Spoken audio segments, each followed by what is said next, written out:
Yeah. personal routines do you have to start your day before you're around other people? Well, and this is straight from Edward Tufte's mouth, or comes from him through me, and that's, before you look at your email, you must write in your journal.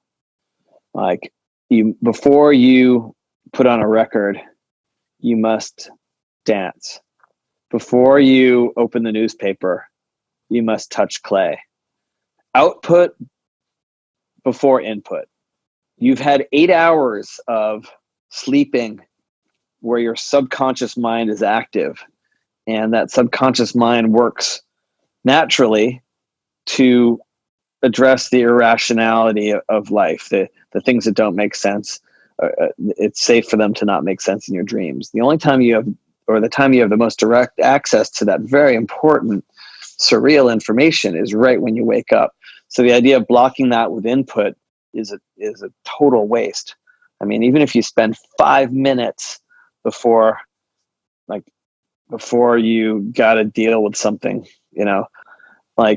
will come into your life, you will know what's happened. You cannot avoid that information. But before that comes to you, take a minute, steal a moment to output. And so for me, I always do ceramics first thing in the morning. I make a chawan, a Japanese tea bowl, or if I'm on a sculpture that I have in my house, like right now, I'm in the basement of my house in Queens, and so I come down the basement, and even sometimes before coffee, I'll just start working on a collage that I was working on the night before. Because one of my sort of secret weapons, like someday I'm writing a book someday, right? If I write a biography, it's they're gonna be 50 ways to be a successful artist. And one of my secret weapons is,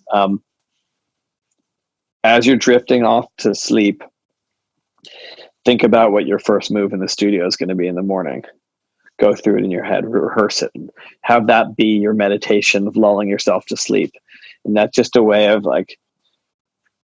getting yourself psyched up for the next day. And I've been doing this since I was in college, because I loved sculpture so much, and I would work till exhaustion, and then I'd go to sleep with a smile on my face, thinking about the next thing I got to do. So that's been those are kind of like the beginning and end of my day.